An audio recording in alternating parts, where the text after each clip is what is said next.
Vijay party என்ன நினைக்கிறாங்கன்னா, நான் சோசியல் மீடியாவுல இது ஏதோ கிண்டலுக்காக நான் சொல்லல. அவங்க வந்து ரொம்ப ஆர்வ மிகுதியிலும், அதே போல அவங்க பெரிய பெரிய உற்சாகத்திலயும், பெரிய பலத்திலும் இருப்பது போல, நேத்துக்கு ஒரு பதிவு பார்க்குறேன், ஐயா ஸ்டாலின் நிக்கக்கூடிய கொளத்தூர் தொகுதியில புஷி ஆனந்த் நிக்க போறாரு. அங்கிருந்தே தொடங்குது வெற்றின்னு ஒருத்தர் எழுதுறாரு. அது கிண்டலுக்காக எழுதுன மாரி எனக்கு தெரியல. இல்லைங்க. ஆனா அது எப்படி இவ்வளவு பெரிய நம்பிக்கையில இருக்காங்கன்னே எனக்கு ஒண்ணும் புரியல. அரசியல் புரிதல் இல்லாதவங்க அப்படிதான் பண்ணுவாங்க. இப்போ அத 2000 பேர் லைக் பண்ணி வச்சிருக்காங்க சார். இல்லைங்க, அவங்களுக்கு வந்து ஃபர்ஸ்ட் தலைவருக்கு தெரியணும். ஃபர்ஸ்ட் ஆஃப் ஆல் அவர் வந்து நான் கூட மதுரையில் நிற்க போறாருன்னு சொன்ன உடனே எனக்கு ஒரு பத்திரிகையாளர் அந்த பேசு பொருள் இருந்துச்சு ஒரு 2 மாசமாவே. நீங்கள் இப்போ மதுரையை எடுத்துக்கோங்க. மதுரையில் விஜய் எங்கே நிற்க போறார்? பிடிஆர் பழனிவேல் தியாகராஜன் எதிர்த்து நிற்பாரா? இல்லை மூர்த்தி அவர்கள் 50,000 ஓட்டில் ஜெயிச்சார் போன வாட்டி. செல்வந்தர் பணம் பயங்கரமாக பத்தம் செய்யும் மூர்த்தி அவர்கள்கிட்ட. இன்னைக்கு குற்றச்சாட்டுக்கெல்லாம் ஆளாயிருக்கிறாரு.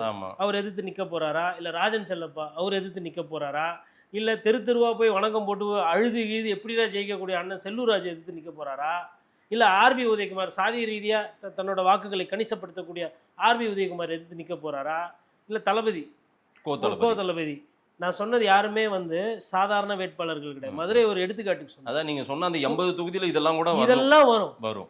அதே மாதிரி இப்போ நீங்கள் திண்டிவனத்தில் போய் ரைட்டுங்களா, ஐயா மருத்துவர் ராமதாஸ் உடம்பு சரியில்லை, திண்டிவனத்தில் அவர் பிரச்சாரம் பண்ணால் அதோட எழுச்சி என்ன?